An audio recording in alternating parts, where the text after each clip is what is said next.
But I feel I did justice to the name wild card, क्योंकि wild card का जो purpose होता है वो ये होता है कि यार शो में थोड़ी जान लेके आना है। जब मैं शो में आई हूँ तब मैंने अपनी चॉइस से बोला था कि मुझे ये सिखाओ।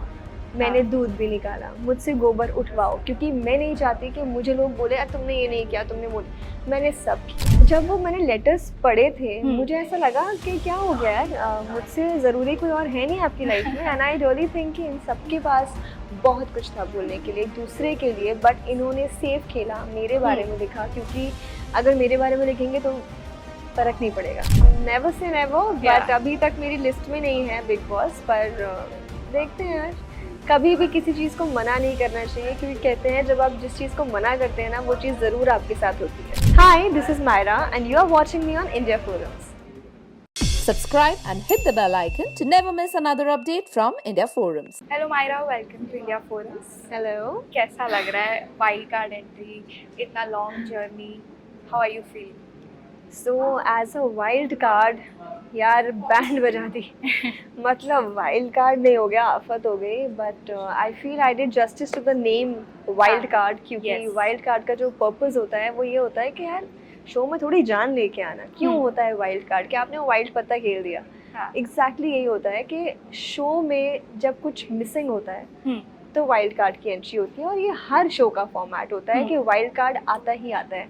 तो आई डोंट फील कि इस चीज़ पे कोई भी इशू बनाने की ज़रूरत है कि अरे तुम तो अभी आई हो वाइल्ड कार्ड हो, तुम तो अभी आई हो वाइल्ड कार्ड हो। पर आई थिंक मैं अभी आके भी मैंने काफ़ी अच्छा परफॉर्म किया, और मेरी परफॉर्मेंस से सबको लिटरली वो एक तमाचा पड़ा है दैट हो गया यार, अगर मैं आके अच्छा नहीं परफॉर्म करती तो मैं अनडिज़र्विंग होती, बट मैंने आके परफॉर्म किया। सबसे कितनी चीज़ों में मैंने अच्छा किया, मैंने कहीं पे भी, मैं वीक परफॉर्मर नहीं रही हूँ, तो आई फील उसे अनडिज़र्विंग नहीं कहते, उसे डिज़र्विंग कहते हैं। यस, आपको बहुत टाइम बोला गया बहुत बार कि आपके लिए एडवांटेज था, आप एपिसोड्स देखे गए, बट आपने एक बहुत अच्छा चीज़ बोला कि ये मेरे लिए डिसएडवांटेज था क्योंकि आपको एक्सपीरियंस करने चाहिए था। तो ये आप क्या फील करते हो? मतलब तो जब मैं शो में आई थी मैं एक चीज़ सोच के आई थी कि जीतना मेरा पर्पस नहीं है, मेरा पर्पस है शो में एक्सपीरियंस लेना, हर एक चीज़ को महसूस करना, हर एक चीज़ को जीना। तो अगर मुझसे कोई चीज़ छूट गई है तो मेरे लिए एडवांटेज नहीं है। अगर मैं उनके साथ नहीं रह पाई उनके घरों में तो वो मेरे लिए डिसएडवांटेज है, क्योंकि मेरे लिए एक्सपीरियंस सबसे ऊपर था। तो जीतना हारना वो तो सब किस्मत की बात है, पर वो एक्सपीरियंस मुझसे मिस आउट हो गया, इसे मैं अपना डिसएडवांटेज मानती हूँ। क्योंकि मैं भी चाहती थी कि मैं उनके घर में रहूँ, मैं भी चाहती थी मैं उनसे कुछ चीज़ें सीखूँ जो इन छोरियों ने सीखी, पर वहाँ रह के भी बाद में आके भी मैंने पूरी कोशिश की कि मैं हर वो चीज़ करूँ जो इन लड़कियों ने मुझसे पहले की। मुझे दूध निकालना नहीं आता था और इन लोगों ने निकाला था। जब मैं आई हूँ इस शो में वापस, जब मैं शो में आई हूँ तब मैंने अपनी चॉइस से बोला था कि मुझे ये सिखाओ। मैंने दूध भी निकाला, मुझसे गोबर उठवाओ, क्योंकि मैं नहीं चाहती कि मुझे लोग बोले तुमने ये नहीं किया, तुमने बोले। मैंने सब किया है, बस मैं आपसे बाद में आई हूँ। That's the only disadvantage I had. बाकी आपसे कम नहीं हूँ, मेहनत में मैंने आपसे कहीं कमी नहीं छोड़ी है, मैंने अपना पूरा किया है। We have to say it, we all loved your journey.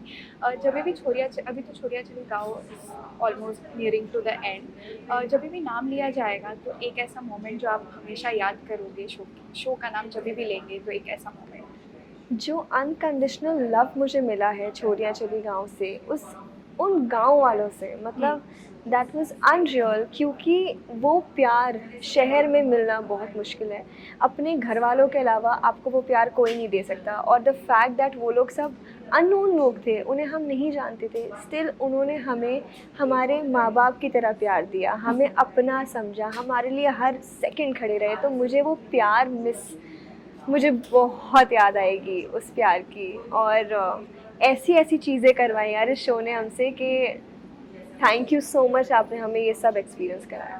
फिर रियलिटी शोज़ की बात करें तो स्प्लिट्स विला, छोरिया चली गाँव, और हमने बहुत सारे वो साइट्स देखे जो बिग बॉस के कंटेस्टेंट में दिखता है। तो क्या हम देख पाएंगे आपको नेक्स्ट सीजन? और नेवर से नेवर, बट अभी तक मेरी लिस्ट में नहीं है बिग बॉस, पर देखते हैं यार। कभी भी किसी चीज़ को मना नहीं करना चाहिए, क्योंकि कहते हैं जब आप जिस चीज़ को मना करते हैं ना, वो चीज़ ज़रूर आपके साथ होती है। जी। तो इसलिए मैं किसी चीज़ को मना नहीं करना चाहती। जो लाइफ मेरे सामने ला के रखेगी वो उसी समय डिसाइड होगा कि वो होना है या नहीं होना है। पर हाँ, ऑफ कोर्स मायरा जो नाम है वो हाँ। पूरे शो में ऐसा कोई कंटेस्टेंट नहीं है जिसने अपनी बातों में मायरा का जिक्र नहीं किया हो, चाहे वो जिस भी तरीके से किया हो। जब मैं आई हूँ, मेरे प्रेजेंस से मतलब वो पार्ट ऑफ कॉन्वर्जेशन में हमेशा रही हूँ। मायरा ये, मायरा वो, मायरा अभी आई है, मायरा अच्छा खेल रही है, मायरा ऐसा खेल रही है, मायरा ये बोल रही है, मायरा। तो हर समय मैंने सुना है कि इन सब की ज़िंदगी में आई थिंक सबसे इम्पोर्टेंट मैं हो गई थी उस दौरान। तो किसे बुरा नहीं लगेगा। Yeah I know, I remember that scene जब जहाँ पे वो लेटर्स पढ़ रहे थे, मायरा मायरा मायरा मायरा। तो आपको कहीं ना कहीं बुरा लग रहा था या फिर आपको वो मुझे जब वो मैंने लेटर्स पढ़े थे, मुझे ऐसा लगा कि क्या हो गया यार, मुझसे ज़रूरी कोई और है नहीं आपकी लाइफ में। एंड आई रियली थिंक कि इन सबके पास बहुत कुछ था बोलने के लिए, एक दूसरे के लिए, बट इन्होंने सेफ खेला, मेरे बारे में लिखा। क्योंकि अगर मेरे बारे में लिखेंगे तो फ़र्क नहीं पड़ेगा। पर पॉइंट ये है, वो जितना मेरे बारे में लिख रहे थे मैं उतना स्ट्रांगली परफॉर्म कर रही थी। एंड आई फील इन्हें ये चीज़ रियलाइज़ हुई और इन्होंने तब अपना थोड़ा स्टेप बैक लिया। जी। और इन्होंने एंड तक भी बोला नहीं हमारा डिजर्विंग नहीं है। अरे यार, मैंने कितनी परीक्षाओं में आपसे कितना अच्छा किया है, तो क्या मतलब आई फील ये चीज़ बोलना कि कोई डिज़र्विंग नहीं है इज़ वेरी अनफेयर। इन्होंने मुझे इस अब अगर मैंने कोई अपना वो खोला है, अगर मैंने कोई चीज़ ऑनेस्टी से बोली है, जो मुझे दिख रहा है, जो मुझे लग रहा है, अगर मैं सब कुछ बोल रही हूँ, I am very proud of my self. क्योंकि ये वही लोग हैं जिन्होंने मुझे एक मौका नहीं छोड़ा नीचा दिखाने के लिए। और अगर आज मैं कुछ बोल रही हूँ तो इन्हें बुरा लग रहा है। तो लास्टली आपके शो में बॉन्डिंग हमने देखा कि बहुत डिफिकल्ट रहा है आपको बनाने के लिए। अब जब शो एंड हो रहा है तो आप ये बॉन्ड का एफर्ट लेने वाले हो, किसी के साथ फ्रेंडशिप का हाथ बढ़ाने वाले हो, या कुछ बेटर हुआ है आफ्टर द शो? बिल्कुल हुआ है। एक्चुअली शो के दौरान ही मुझे पता चला कि दोस्ती करना आसान नहीं है। मैं दोस्त नहीं बोलती किसी को इतना जल्दी, क्योंकि बहुत मेहनत लगती है यार वो टाइटल लेने के लिए। आप अक्वेंटेंस हो सकते हो, आप दोस्त नहीं बनते। पर हाँ, ऐसी मेरी दोस्ती कृष्णा के साथ हुई है। आई थिंक हम दोनों के बीच का जो बॉन्ड है वो बहुत ऑर्गेनिक है। इवन एरिका, मतलब हम तीनों इतनी मस्ती करते थे, लोगों को लग रहा था कि हम उनकी बुराई कर रहे हैं, उनकी बिचिंग कर रहे हैं, बट सच्चाई ये थी कि हम अपनी मस्ती में मस्त थे। और हम लोगों ने बहुत मज़ा किया है, हम सब ने, मतलब हम तीनों ने। एंड आई फील इन दोनों की दोस्ती में हमेशा अपने साथ रखना चाहती हूँ।